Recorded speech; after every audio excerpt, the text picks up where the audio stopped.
வணக்கம். இன்றைக்கி ஜானஸ் கிச்சனில் எல்லாருக்கும் பிடிச்ச மாதிரியான ஒரு லஞ்ச் காம்போ வெத்து சாம்பாரும் உருளைக்கிழங்கும் செய்யலாம். நான் ஒரு பாத்திரத்தில் ஒரு ஸ்பூன் அளவுக்கு எண்ணெய் சேர்த்துருக்கேன். எண்ணெய் காஞ்சதும் அதில் கொஞ்சமாக கடுகு உளுத்தம்பருப்பு சேர்த்துருக்கேன். அதெல்லாம் வெடித்து வந்த பிறகு கொஞ்சம் வெந்தயம் சேர்த்துக்கிறேன். கூடவே கொஞ்சம் சீரகமும் சேர்த்துக்கிறேன். ஒரு 5 வரமிளகாவை கிள்ளி போட்டிருக்கேன். மீடியம் சைஸ் வெங்காயம் 2 நீல வாக்கில் கட் பண்ணி போட்டிருக்கேன். நல்ல பழமான தக்காளியாக மீடியம் சைஸ் தக்காளி 2 கட் பண்ணி போட்டிருக்கேன். 2 பச்சை மிளகாய், கொஞ்சமாக கருவேப்பிலை சேர்த்து இதெல்லாம் ஒரு 2-3 நிமிஷத்துக்கு மீடியம் ஃப்ளேம்லேயே வச்சு வதக்கிக்கலாம். இப்போ இதில் 2-3 சிட்டிகை மஞ்சள் தூளும் டேஸ்ட்டுக்கு தகுந்த மாதிரி உப்பும் சேர்த்துக்கிறேன். சேர்த்து நல்லா கலந்து விட்டுடலாம். இந்த வெத்து சாம்பாருக்கு சாம்பார் பொடிலாம் எதுவும் சேர்க்க போகிறதில்ல. இந்த வரமிளகா காரமும் பச்சை மிளகா காரமும் மட்டும்தான். இப்போ இதை ஒரு 2-3 நிமிஷத்துக்கு நல்லா மூடி வச்சிடலாம். இந்த வெங்காயம் தக்காளி எல்லாம் கொஞ்சம் சாஃப்டாகி வந்திருக்கும். ஒரு வாட்டி கலந்து கொடுத்துட்றேன். கொஞ்சம் மசித்த மாதிரி கலந்துக்கலாம், ரொம்ப மசிச்சிட வேண்டாம்.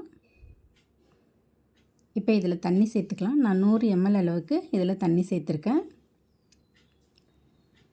தண்ணி சேர்த்து நல்லா கலந்து விட்டுட்டு இதை மூடி போட்டு ஒரு 2-3 நிமிஷத்துக்கு மீடியம் ஃப்ளேம்லேயே கொதிக்க வச்சிடலாம். இப்போ ஓப்பன் பண்ணிவிட்டு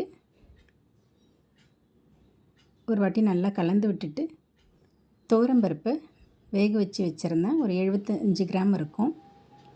துவரம்பருப்பு அதில் சேர்த்துட்டு ஒரு சின்ன நெல்லிக்காய் சைஸுக்கு புளியை ஊற வச்சு கரைச்சி வச்சுருந்தேன். அதையும் சேர்த்துக்கிறேன்.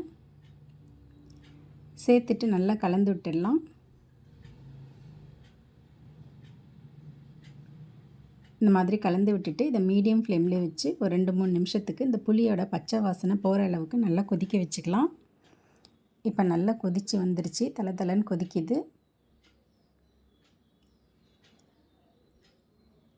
இந்த நேரத்தில் ஒரு 10 பல்லு பூண்டு தோல் உரித்து தட்டி வச்சுருந்தேன். அதையும் சேர்த்துக்கிறேன்.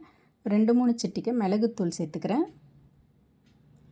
கடைசியாக பெருங்காயம் கொஞ்சம் அதிகமாக சேர்த்துக்கலாம்.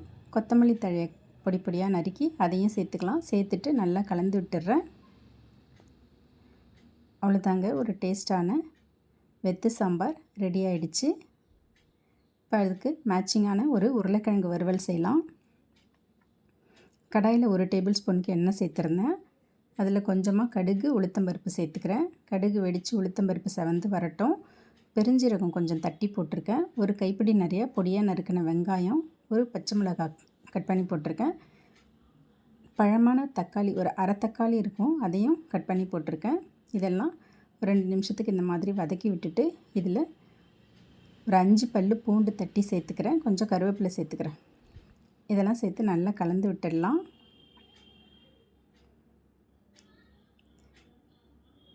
இப்போ இது கூட 2 சிட்டிகை மஞ்சள் தூளும் டேஸ்ட்டுக்கு தகுந்த மாதிரி உப்பும் சேர்த்துக்கிறேன். சேர்த்துட்டு நல்லா கலந்து விட்டுறேன். இப்போ இதெல்லாம் ஒரு 2 நிமிஷத்துக்கு லோ டு மீடியம் ஃப்ளேம்லேயே வச்சு மூடி வச்சிடலாம். இப்போ வெங்காயம்லாம் நல்லா சாஃப்டாக வெந்து வந்திருக்கும்.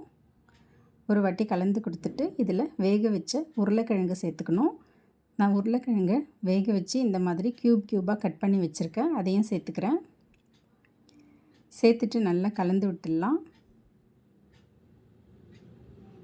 இந்த மாதிரி கலந்து விட்டுட்டு இதில் காரத்துக்காக நான் அரை ஸ்பூன் அளவுக்கு சாம்பார் பொடி சேர்த்துக்கிறேன். சாம்பார் பொடி சேர்த்து இந்த சாம்பார் பொடி உருளைக்கிழங்குல எல்லா இடத்துலையும் படுற மாதிரி நல்லா கலந்து விட்டுடலாம். இந்த மாதிரி நல்லா கலந்து விட்டுட்டு ஸ்டவ்வை நல்லா லோ ஃப்ளேம்லேயே வச்சு இதை ஃப்ரை பண்ணிக்கணும். இந்த மிளகாத்தூளோடைய பச்சை வாசனை போகிற அளவுக்கு லோ ஃப்ளேம்லேயே ஒரு 4லேருந்து 5 நிமிஷத்துக்கு வச்சு இந்த மாதிரி ஃப்ரை பண்ணிக்கணும். அப்பப்போ இந்த மாதிரி கிளறி விட்டுக்கிட்டே இருந்தால் இந்த மசாலாலாம் உருளைக்கிழங்கோட எல்லா இடத்துலையும் பட்டு நல்லா செவந்து கிடச்சிரும். கடைசியாக இதில் கொஞ்சமாக கொத்தமல்லி தழை சேர்த்துக்கிறேன். சேர்த்துட்டு நல்லா கலந்து விட்டுறேன். அவ்வளோதாங்க, ஒரு டேஸ்டான உருளைக்கிழங்கு வறுவலும் ரெடி ஆகிடுச்சு. இந்த வெத்து சாம்பாருக்கும் உருளைக்கிழங்கு வறுவலுக்கும் ரொம்ப நல்லாயிருக்கும். தேங்க்ஸ் ஃபார் வாட்சிங்.